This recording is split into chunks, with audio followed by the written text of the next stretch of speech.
반갑습니다, 형님들. 안녕하세요. 오늘도 제 수TV 생방송 와주셔서 감사드리고, 생방송 보신 형님들은 추천과 즐겨찾기, 이따 유튜브로 오시게 된 분들도 구독과 좋아요 좀 부탁드리겠습니다. 그리고 오늘도 이제 해외 축구 A매치 국대 주간 5일차가 있거든요. 오늘은 월드컵 유럽 예선 경기들밖에 없는데, 그것도 뭐 준비해둔 거 있으니까 강팀 대 약팀 구도에서 어떤 팀이 마이너를 할 것인가, 어떤 팀이 발목을 잡힐 것인가 분석해놓은 거 있으니까 그런 것을 참고해주시면 좋겠습니다. 자, 오늘 첫 경기는 워싱턴 대 토론토 경기인데, 탱킹팀 매치죠. 자, 일단은 현재 탱킹 상황을 한번 간만에 짚어보고 가겠습니다. 이 탱킹 순위 워싱턴이 15승입니다. 그리고 그 다음에 유타 16승이에요. 그리고 뉴올리언스 19승 있고 샬럿 18승 있고 동부에서 필라델피아, 브루클린, 토론토 이런 순위인데 여기까지가 탱킹 구간이라고 할 수가 있어요. 토론토는 사실 시즌 초부터 마트코비치 감독이 우리는 뭐 이번 시즌 좀 탱킹 시즌이다 이런 식으로 공언을 했고 클러치 때 질려는 라인업을 내보내는 팀이거든요. 어쨌든 오늘은 워싱턴 대 토론토 탱킹 레이스 1등과 거의 뭐 꼴찌급의 대결이다 뭐 이런 상황인데, 그래서 아무래도 탱킹 매치라고 하더라도 토론토는 이 경기를 워싱턴을 뭐 얘네들이 뭐 토론토가 워싱턴을 진다고 하더라도 사실 승수 차이가 너무 많이 나기 때문에 이거는 워싱턴을 뒤집을 수는 없습니다.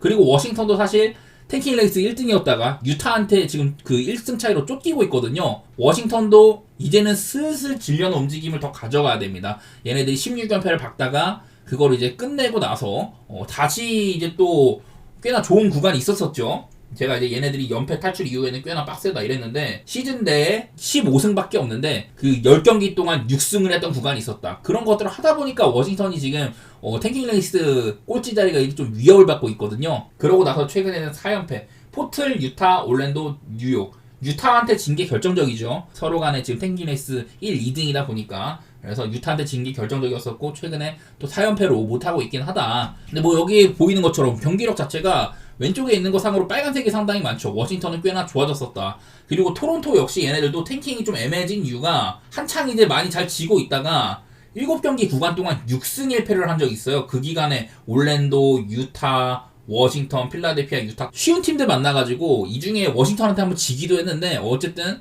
그 구간에서 6승 1패를 해버리는 바람에 토론토가 너무 이제 탱킹이랑 약간 좀 멀어진 감이 있거든요. 어쨌든 지난번에 이제 1승 1패를 주고받았던 게 있는데 그게 이제 그 3월달에 있었거든요. 전부 다. 한 번은 235점으로 워싱턴이 이겼고 이때는 토론토가 일부러 지려고 라인업 다 뺐어요. 막판에. 한 번은 이제 토론토가 119대 104로 이겼다. 홈에서. 토론토가 홈에서 한 번 진 것도 있고 이긴 것도 있는데 가장 최근 매치만 볼게요. 어쨌든 그전에는 229 기준으로 235점이 나왔으니까 오버였고 이 경기는 언더였었거든요. 가장 최근 경기. 언더랬던 경기를 보면은 워싱턴이 104점에 머물렀습니다. 자, 이날 워싱턴은 뭐 라인업 상으로도 이제 뭐 미들턴이나 스마트 같은 특히 미들턴이 뛸 때 워싱턴이 꽤나 강하다고 했었는데 성적이 좋다고 했었는데 이날은 미들턴이 안 나왔고요. 자, 보면은 야투 시도가 105번입니다. 엄청 많이 던졌죠.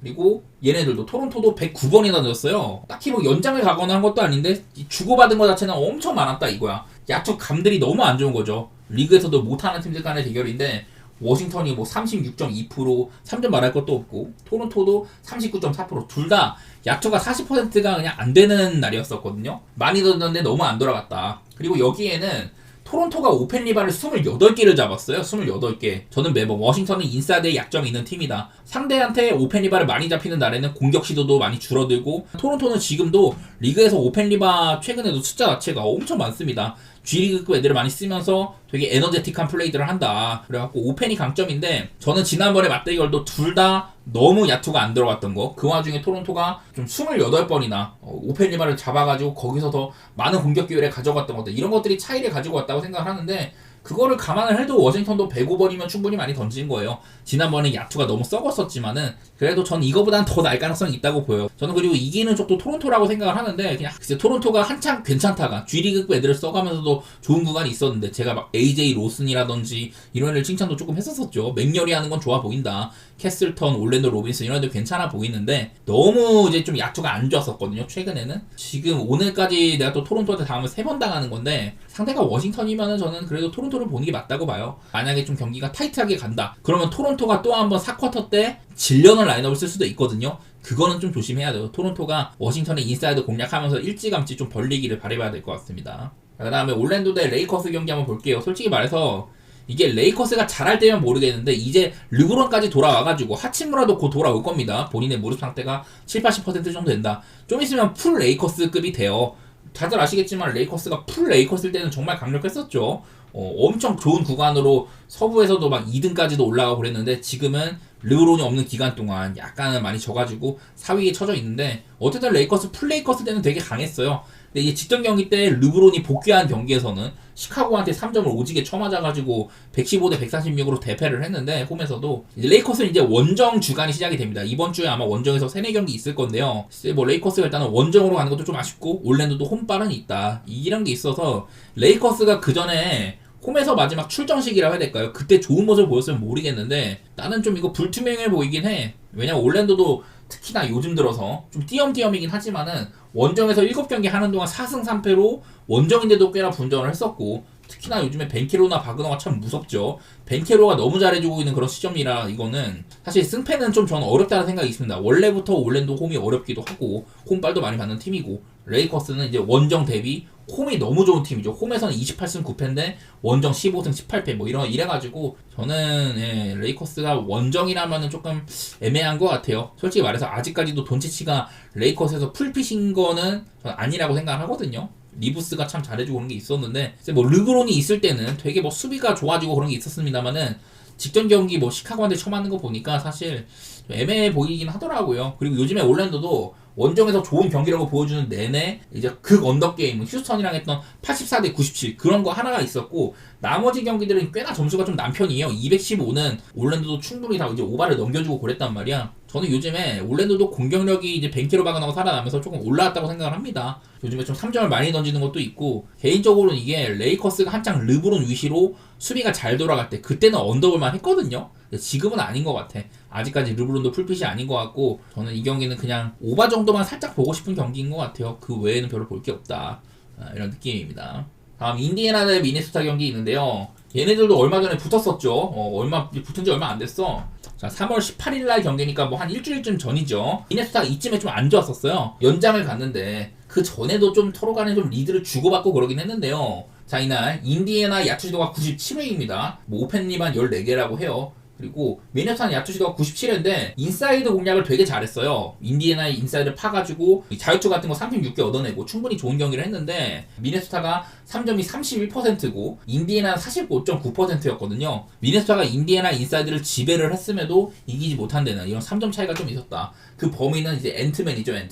앤트맨이 11개 중에 하나밖에 못 넣은 날이에요. 대신에 자유투를 많이 얻어내가지고 자유투 픽기가 잘 돼가지고 20개 중에 뭐 19개 넣고 이랬었는데 맥다니엘스도 이쯤에는 좀 안 좋았습니다. 뉴올전도 그랬었고 전반적으로 글쎄 미네소타 좀 아쉬운 날이라고 봐야죠. 벤치들은 잘해주고 했지만은 뭐 인디애나도 본인들의 색깔과는 다르게 점수 좀 낸 편이기도 하고 이거는 일단은 저는 요즘에 미네소타가 언더팀이라고 생각은 안 해요. 물론 수비가 좋은 팀이긴 한데 얘네들이 페이스 자체가 지금은 좀 빠른 편이라고 생각을 합니다. 서로 간에 주고받는 것도 그렇고 이거는 오히려 원래 같으면 이게 반대여야 됩니다. 작년만 해도 인디애나가 오바팀 미네소타가 언더팀이었는데 지금은 그 반대 느낌이거든요. 231이면 뭐 지난번에 경기에 좀 점수가 많이 났던 것도 있지만은 그게 야투가 잘 터져가지고 오바가 난 거다 이렇게 보기가 어렵거든요. 이게 아마 연장을 안 갔어도 충분히 오버하긴 했었어요. 내일도 균점이 231인데 아마 이 연장 안 갔어도 234점인가 난 경기여서 저는 두 팀 간의 속도 그리고 지난번에 야투가 그렇게 특별히 잘 터진 게 아니다. 그런 거 생각하면은 더구나 이때는 또 이제 할리버튼도 없었거든요. 인디애나가 오비 토핀이 연장에서 3점 막 4개를 박는 바람에 그래가지고 미네소타가 졌던 경기인데 좀 미네소타가 그래도 해줄 것 같거든요. 지금 구성 자체는 미네소타가 나아 보여가지고 팬심이 들어간 것도 있긴 있습니다. 개인적으로 미네소타가 메리트가 있다고 생각은 해요. 그리고 언더오버는 오바 쪽으로 보도록 하겠습니다. 사실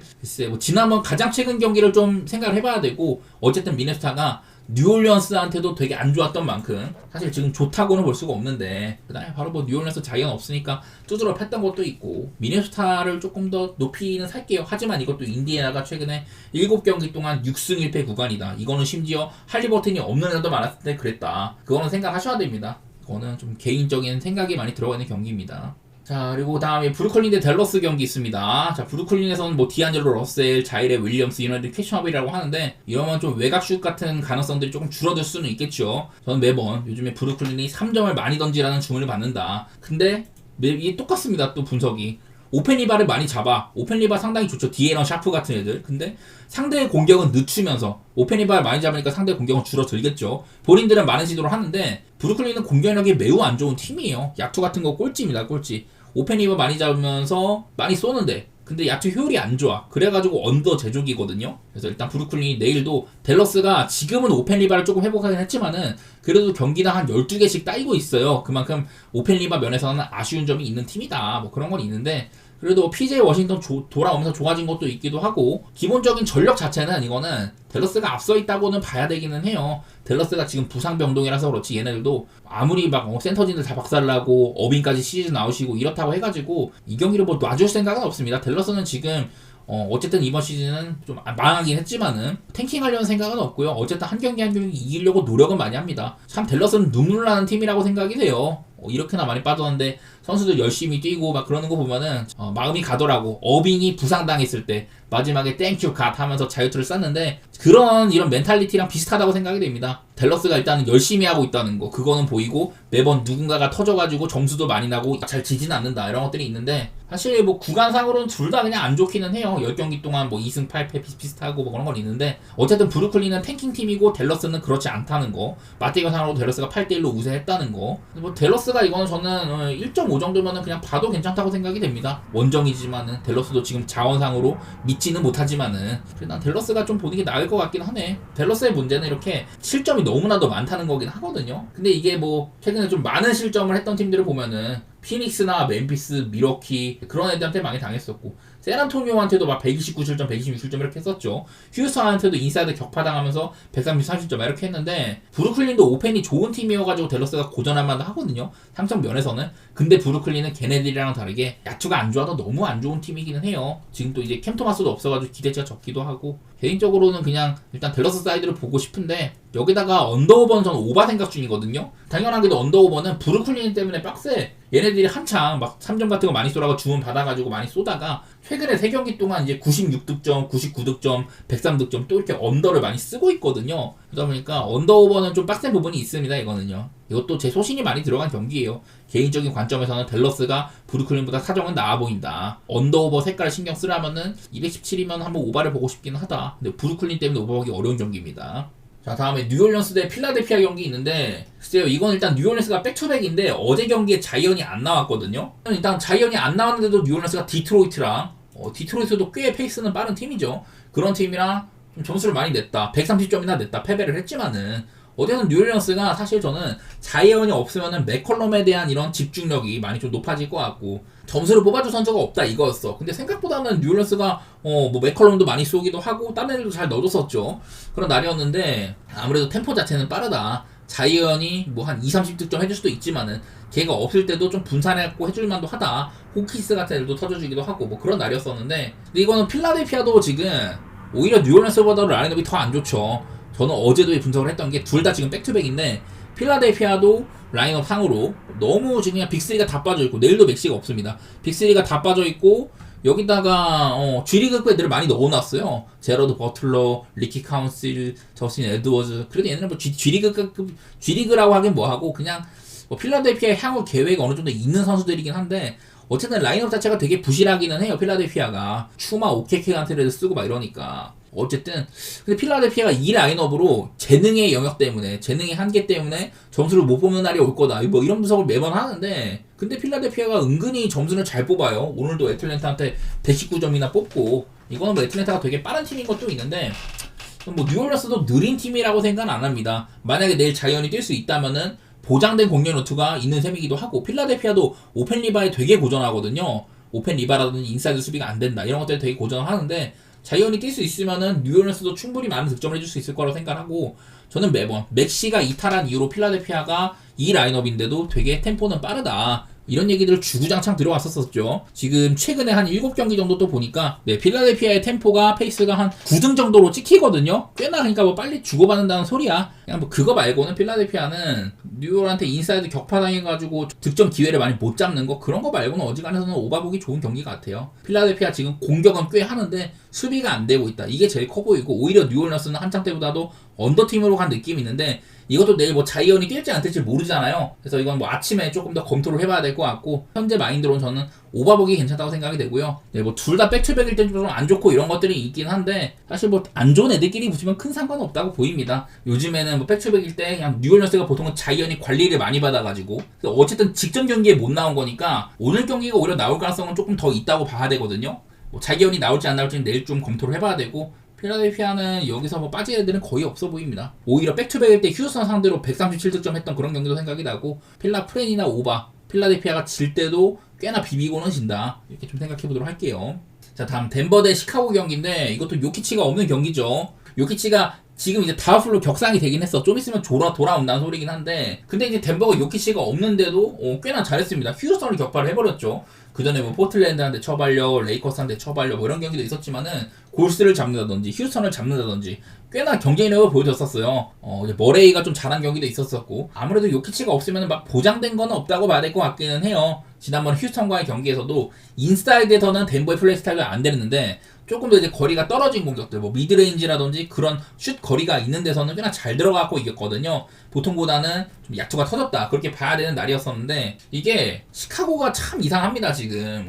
분명 시카고는 올 시즌 내내 좋지 않은 팀이었는데 최근에 9경기 동안 7승 2패를 달리고 있어요. 그리고 이 중에는 원정 경기도 되게 많은데, 요즘에 시카고가 되게 잘해. 저는 그 중심에 뭐 기디도 있고, 화이트도 야투가 살아났다, 뭐 제콜린스 얘기도 했었던 것 같고, 부젤리스 같은 애들 신인 치고는 잘한다, 뭐 이런 얘기를 했는데, 론조블이나 테레 존스 이런 가드진들이 부상을 당했지만은 워낙에 시카고는 지금 다 가드 뎁스가 되게 두텁습니다. 전반적인 분위기가 올라와 있다고 생각을 해요. 그런 것들이 직전 레이커스 원정을 잡았던 거, 그런 데서 좀 보인다고 생각이 되고, 시카고는 야투가 조금 들어가면 덴버 같은 애들도 안 무서운 팀이거든요. 순수 실력으로는 당연히 끌리겠지만 시카고는 되게 리듬 있는 팀이고, 상대팀의 경기력에 구애받지 않는 본인들의 이런 슛감이 더 중요한 그런 팀으로 분류를 하고 있는데, 생각보다 요즘에 수비도 조금 되고 공격은 오히려 잘 되고 있다고 이런 것들이 보입니다. 제가 이제 덴버에서 요키치가 빠져버리면은 사실 경기력은 한 7점 정도, 언더오버로는 언더로 16점 가량 간다 이랬었는데, 뭐 요키치가 일단 없다고 생각을 해야 되고, 그 가운데 근데 마포주는 조금 조용조용한 반면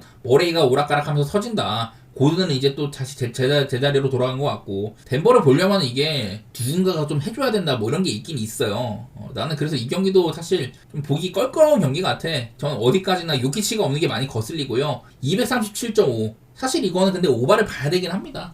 아까 제가 덴버가 요키치가 없을 때 상당히 득점 생산력이 떨어진다 이런 얘기를 했지만은, 반대로 이제 시카고도 얘네들도 뭐 수비 잘 안 하는 팀이죠. 요즘에 좀 좋게 지키고 있다고 합니다만, 이게 누군가 수비를 열심히 하고 잘해서라기보다는 그냥 저는 원인을 잘 모르겠어요. 상대팀들이 좀 약했는지 뭐 그런 생각이 납니다. 뭐 상대가 이제 유타가 뭐 97점으로 묶인다든지, 휴스턴 상대로 117점으로 묶고 뭐 그런 경기들이 있어서 그런 것 같은데, 글쎄 그 97점이 섞여 있는 게 좀 큰 것 같아.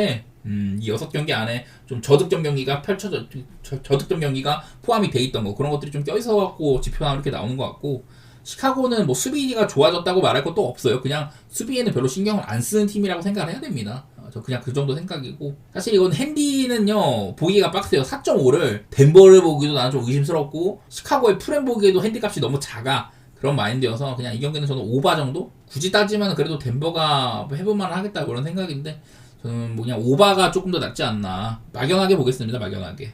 자, 다음 세크라멘토 대 보스턴 경기 있는데요. 뭐 일단은 보스턴이 백투백이에요. 근데 원래 얘네가 5시즌에 7승 4패 꽤나 아쉽긴 해. 근데 이게 5승 4패까지 갔다가 최근에 백투백을 2번 다 이겨가지고 보스턴이 백투백이 좀 좋아진 거거든요.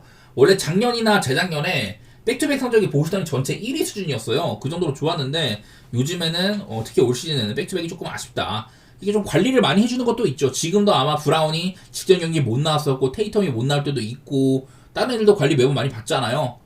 내일도 이렇게 캐치아웃이 많이 있습니다. 브라운이 과연 돌아올지, 포르징스나 드루알로드에 휴식을 줄지, 이런 것들이 많이 있어요. 보스턴은 작년에 우승을 했었고, 그리고 올 시즌에도 전력이 괜찮잖아요. 전력이 유지가 됐으니까. 오히려 올 시즌에는 정규 시즌에 작년처럼 그렇게 막 파멸적으로 막 쥐어짜는 게 아니라 그냥 좀 관리를 해주는 이런 모습이 좀 많이 보입니다. 시즌 내내 그런 게 많이 보였었죠. 근데 이건 세크라멘토가 저는 지금 좀 좋은 구간이 아니라고 생각이 돼요. 분명히 뭐 멤피스 잡고 클리블랜드 잡고 좋은 시절도 있었어. 근데 그것도 좀 뭔가 좀 길게 이어질 거라는 생각이 안 듭니다. 라빈이 이제 세크 오고 나서 초반에 안 좋았다가 분명히 좋아졌었는데, 그러다가 좀 결장도 있었고 요즘에는 그냥 오락가락하죠. 그리고 라빈이 직전 경기도 그 이제 9분 동안 턴오버를 4개를 했거든요. 그러니까 세크라멘토는 내가 봤을 때 몽크가 아니라 정통 포인트 가드가 있어야 된다. 핸들러 역할을 맡아서 해줄 만한 애가 있어야 된다. 몽크, 라빈, 드로잔 전부 다 공격 마인드가 상당히 강한 애들이죠. 볼 간수나 이런 거, 플레이메이킹 이런 것들은 좀 안 좋은 애들이라고 봐야 되고, 세크라멘토는 저는 구성이 안 좋다고 생각이 돼요. 사보니스가 진짜 기적적인 회복력으로 내일 또 나올 수도 있다 뭐 이런 게 있는데, 솔직히 말해서 저는 안 나올 가능성이 높아 보이긴 하거든요. 아직은 나는 무리라고 생각을 해. 지난번에 글쎄 당한 부상이 내 눈에는 좀 심해 보였어가지고 실려 나가는 것도 그렇고, 개인적으로는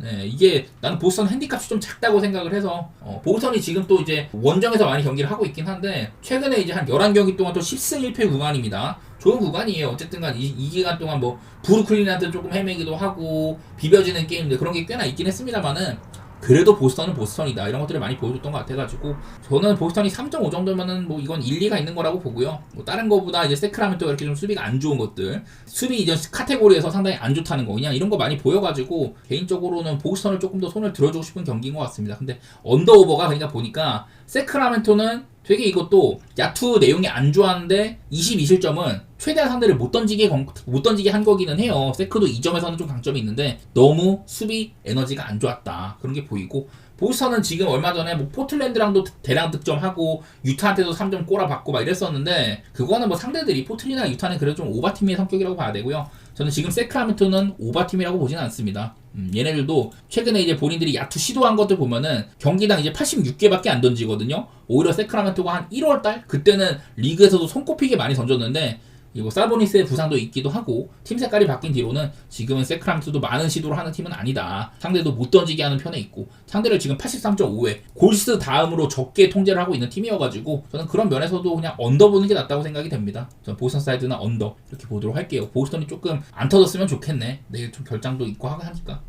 자, 그 다음에 피닉스 대 미러키 경기 마지막 경기인데, 저는 요즘에 피닉스 얘기할 때마다 이거 얘기 많이 했었어요. 길라스피가 있는 효과. 듀란트나 부커 맨날 뭐 피닉스에서는 부상도 오락가락 있었지만은, 그래도 어쨌든 피닉스에서는 지금 주전 자원이고 매번 나오는 애들이잖아요. 근데 이 자리에 길라스피 자리에 뭐 빌도 써보기도 하고, 아니면은 부커를 1번에 쓰고 빌을 2번에 쓴다든지, 보통은 이제 타이어스 존스를 많이 썼는데, 타이어스 존스는 정통 포인트 가드 스타일이에요. 근데 이제 존스는 패스 마인드고 본인의 이전 드리블 돌파 같은 것들로 상대 인사이드를 헤집어 놓는, 상대의 수비를 조금 더 집중 끌어당기는 그런 것들이 부족한 애인데, 길라스피는 되게 에너지가 넘치는 애거든요. 얘도 덴버에서 버려진 친구지만은 돌파 능력이 꽤나 있고 수비도 열심히 하고, 그래서 피닉스가 원하던 가드 자원이라고 봐야 됩니다. 저는 매번 길라스피 같이 상대 인사이드로 들어가주는 선수일수록, 그런 애들일수록 당연히 상대 수비가 인사이드로 집중이 될 거고, 그러면은 부커나 듀란트 같이 슛거리가 좋은 미드레인지의 장인들, 얘네들이 편하게 던질 수가 있단 말이에요. 그런 것들이 상당히 좀 돋보인다 이런 얘기를 했었고, 길라스피가 주전으로 도약한 이후에 여러가지 넬레이팅이라든지 피닉스의 성적 이런 것들을 상당히 좀 좋게 봤었습니다. 피닉스가 요즘에는 본인들의 약점이었던 오펜 리바도 안 따위고 있고 상대한테 되게 많은 야투 시도를 허용했다는 것들, 그런 것들로 다 나아졌습니다. 전반적으로 피닉스는 확실히 좀 좋아졌고, 제가 그런 측면에서 지난번에 클리블랜드와의 경기도 피닉스 쪽을 보기도 하고 요즘에 그런 것들을 잘 캐치를 해냈거든요. 피닉스는 확연하게 좋아진 게 보인다. 그거에는 이제 또 길라스피를 많이 활용하는, 이외에 이제 뭐 마틴이라든지 이고다로, 던, 오닐, 에너지가 좋은 애들이 피닉스가 약한 구간에 잘 지탱해주고 있는 거, 그런 것들이 되게 크거든요. 한창 이제 피닉스가 안 좋을 때는 듀란트 혼자 똥꼬쇼 하고 부커 막 40점 가까이 받고 이래도 안 되는데, 지금은 수비도 꽤나 되고 부커나 듀란트가 벌어놓은 구간을 지키는 능력들, 그런 것들이 꽤나 잘 되고 있습니다. 반면에 이제 미러키는 내일도 릴란드가 없는데 좀 외롭죠. 이러면 쿤보가 또 내게 열심히 해야 되고 그런 건 있지만은, 아무래도 릴란드가 없으면 이 미러키도 좀 점수 생산력에서 아쉬울 수가 있어요. 저는 매번 이런 것들, 릴란드가 있고 없고가 사실은 경기력에는 별로 상관이 없다. 릴란드가 빠지니까 득점이 7.4점이 줄어드는데 대신에 수비가 7.6점이 좋아진다고 합니다. 릴란드는 상대한테 헌팅당하는 선수죠. 수비 면에서는 되게 수비 구멍이라고 봐야 되고, 그래서 경기력 면에서는 사실 오히려 플러스예요. 수비 쪽에서 벌어가는 게 많아가지고. 그리고 언더오버 상으로는 15점이나 언더로 간다. 그냥 도합해가지고 릴란드가 없으니까 이렇게나 점수가 많이 빠진다는 건데, 저는 뭐 릴라드가 없으면 미러키 경기는 또 한번 언더 생각을 해야 된다고 봐요. 얼마 전에 뭐 세크라멘토와의 경기 이런 것들 보니까 그냥 언더 찍기 편한 게임이거든요. 그래서 내일 뭐 쿤보의 대활약 뭐 이런 것도 있을 수가 있겠죠. 이것도 사실 피닉스 대 미러키, 아마 2, 3년 전에 파이널에서 붙었던 매치이기도 하고, 이것도 이제 부데놀저 감독 매치이기도 합니다. 부데놀저 감독이 미러키를 이끌고 우승을 했는데 피닉스에 오신 소방수로 왔다. 뭐 이런 차이도 있는 것 같기도 하고, 좀 경기 외적으로도 말이 많은 게임인데요. 개인적으로는 그냥 저는 요즘에 색깔을 봤을 때는 피닉스가 많이 좋아진 게 보여가지고, 또 이제 미러키도 홈보다는 원정에서 약한 팀이다. 홈에서는 24승 12패, 승률이 한 67% 정도 되는데 원정은 16승 18패, 원정에서는 5할 승률이 안 되고요. 반대로 피닉스는 원정 12승 24패, 33%인데 홈에서는 22승 13패, 홈에서는 좀 이렇게 그래도 한 60% 이상 승률이 나오는 팀이에요. 둘 다 홈이나 원정발도 많이 좀 차이가 있다. 난 이건 피닉스가 좀 좋아진 게 보여가지고 그런 면에서 피닉스를 보는 것 정도는 생각을 해보고 싶습니다. 이게 좀 약간 상성면에서는 미러키가 좋아 보이는 것도 없지 않아 있긴 한데 주전 자원의 이런 결장 차이도 있는 것 같기도 하고 릴라드가 없는 게 아쉽기도 하죠. 포르티스 같이 벤치 에이스가 지금 징계로 못 나오는 것도 그렇고 저는 피닉스의 상태가 조금 더 괜찮다. 그렇게 보고는 싶네요. 언더 쪽으로도 같이 보도록 하겠습니다. 아까 말했던 피닉스가 좀 수비적으로 좋아진 부분들, 미러키가 릴라드가 없을 때 점수가 많이 감소하는 것들, 그런 것들 생각해 보도록 할게요.